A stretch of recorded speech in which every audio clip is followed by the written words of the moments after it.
Liquor scam లో నిందితుడిగా ఉన్న రాజ్ కేసిరెడ్డి పిఏ పైలా దిలీప్ ను సిట్ పోలీసులు చెన్నై ఎయిర్పోర్ట్ లో అదుపులోకి తెలుస్తోంది. దిలీప్ చెన్నై నుంచి విదేశాలకు వెళ్లేందుకు ప్రయత్నిస్తున్నాడని తెలుసుకున్న సిట్ బృందం అక్కడ ఆయన అదుపులోకి తీసుకుంది. ఫోన్ లొకేషన్ ఇతర సాంకేతిక వ్యవస్థలతో దిలీప్ కదలికలపై నిఘా పెట్టిన సిట్ బృందంలో చెన్నైలో ఉన్నాడని గుర్తించి అదుపులోకి తీసుకుంది. ఈ రోజు రాత్రికి విజయవాడలో తీసుకొచ్చేటువంటి అవకాశం ఉన్నట్టుగా తెలుస్తోంది.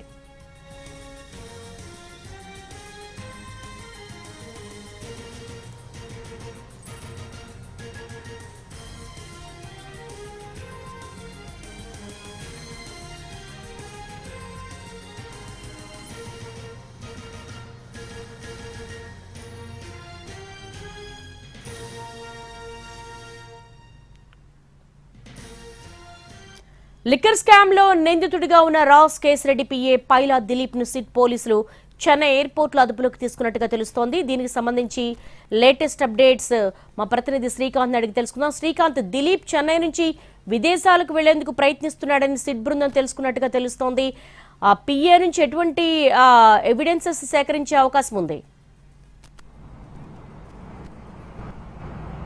ఏపీ లిక్కర్ స్కామ్లో A1గా ఉన్నటువంటి కేసిరెడ్డి రాజశేఖర రెడ్డి పిఏ పైలా దిలీప్ని అయితే సిట్ అధికారులు చెన్నైలో అదుపులోకి తీసుకున్నట్టుగైతే మనకి సమాచారం అందుతోంది. ఈ కేసుకు సంబంధించి మొత్తం కూడా కీలకంగా కేసిరెడ్డి వ్యవహరించినట్టుగా ఇప్పటికే సిట్ కూడా విచారణలో నిర్ధారణకి వచ్చిన నేపథ్యంలో ఆయనతో పాటుగా ఆయన టీం కొంతమంది ఉన్నారు. అందులో భాగంగానే చాణక్య అనే వ్యక్తిని కూడా A8గా ఉన్నాడు, అతన్ని కూడా అరెస్ట్ చేశారు. ఇప్పుడు కేసిరెడ్డి పిఏగా ఉన్నటువంటి దిలీప్ను కూడా అదుపులోకి తీసుకున్నారు. ప్రస్తుతం నమోదు చేసిన ఎఫ్ఐఆర్లో దిలీప్ నిందితుడిగా లేనప్పటికీ కూడా కేసిరెడ్డి ఆర్థిక లావాదేవీలకు సంబంధించిన అన్ని విషయాలు కూడా దిలీప్కే ఎక్కువగా తెలుసనే విషయాన్ని గుర్తించినటువంటి సిట్ పోలీసు ప్రస్తుతం అతన్ని విచారించడానికి అయితే అదుపులో తీసుకున్నారు. గత 2-3 రోజులుగా హైదరాబాద్లోనే సిట్ పోలీసులు మకాం వేసి దిలీప్కి నోటీసులు ఇచ్చి విచారణకు పిలిపించడానికి ప్రయత్నాలు చేస్తున్నప్పటికీ కూడా అతను మాత్రం అందుబాటులోకి రాకుండా పరారీలో ఉన్నట్టుగా కూడా సిట్ పోలీసులు గుర్తించారు. ఈ నేపథ్యంలో అతని ఫోన్ మీద నిఘా పెట్టిన సిట్ అధికారులకు అతను చెన్నై నుంచి వేరే దేశానికి పారిపోయే ప్రయత్నం చేస్తున్నట్టుగా తెలుసుకొని ఎయిర్పోర్ట్లో ప్రస్తుతం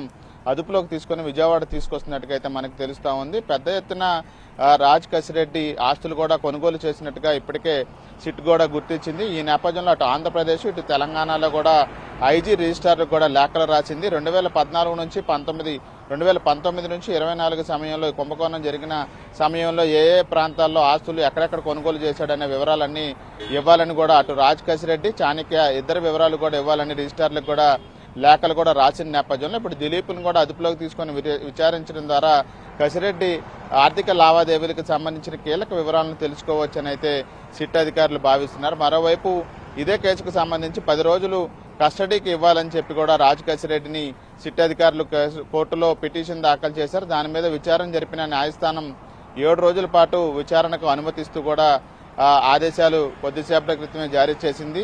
రేపటి నుంచి ఈ నెల 8వ తారీఖు వరకు కూడా రాజ్ కేసిరెడ్డిని పోలీసులు విచారించబోతున్నారు. కేసులో కీలక వివరాలు సేకరించిన ఆధారాలకు సంబంధించి రాజ్ కేసిరెడ్డిని సిట్ పోలీసులు అయితే రేపటి నుండి విచారించినట్టుగా అయితే మనకి తెలుస్తోంది. దేవి.